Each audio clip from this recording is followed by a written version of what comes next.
कम होता है, हम प्रैक्टिस कम कर पाते हैं।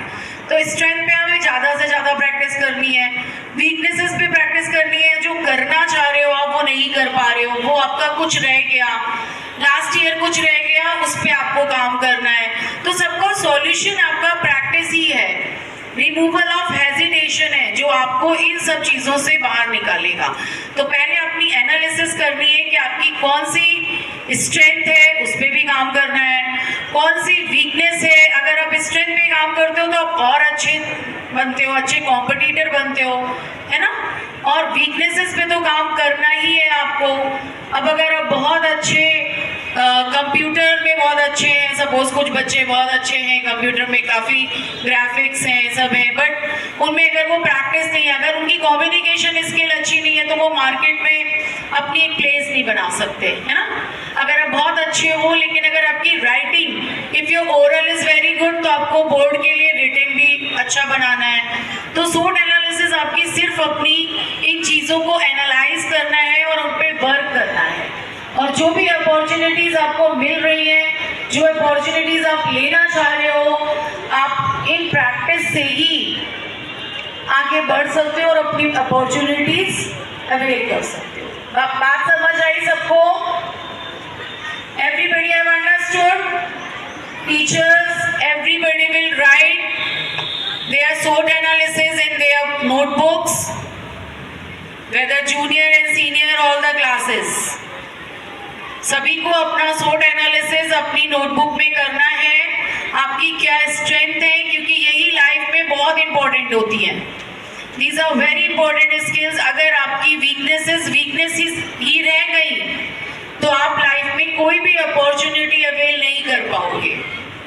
कुछ चीज़ें ऐसी होती हैं जो आपकी स्ट्रेंथ को वीक कर रही हैं, वो वीकनेसेस हैं।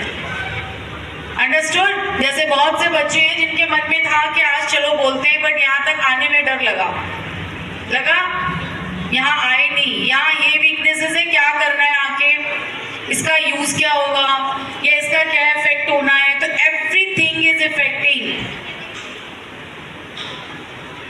Your every talk, your every walk, your every step matters for your career, for your life, for your result, for your success.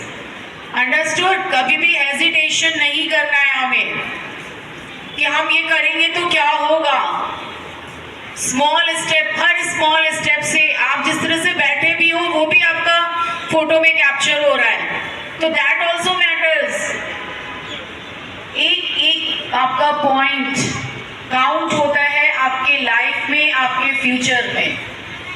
सबको I think everybody have understood.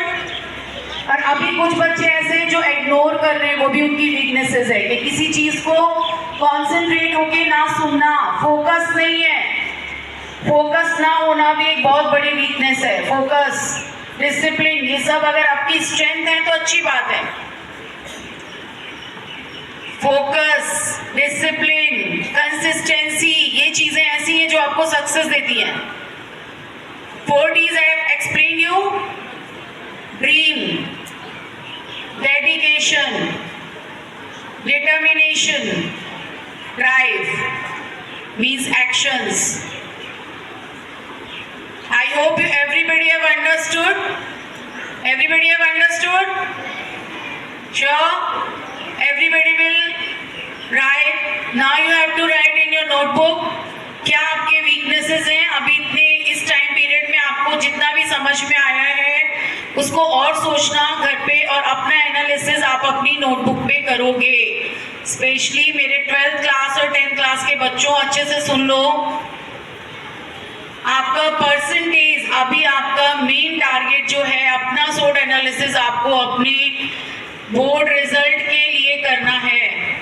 क्या चीजें, क्या स्ट्रेंथ है, क्या वीकनेसेस है, क्या अपॉर्चुनिटी आपको अवेल करनी है, means what percentage you want to achieve. Weaknesses पे काम करिए और ज्यादा काम करिए जिससे वो वीकनेस आपकी स्ट्रेंथ बन जाए। और अपॉर्चुनिटीज आपको लाइफ में बहुत सी मिलेंगी, लेकिन आपकी वीकनेसेस आपको, आपके थ्रेट आपको कई बार वहां तक नहीं ले जा पाएंगे। That's why that analysis is very important. उस पर एनालाइज करो बहुत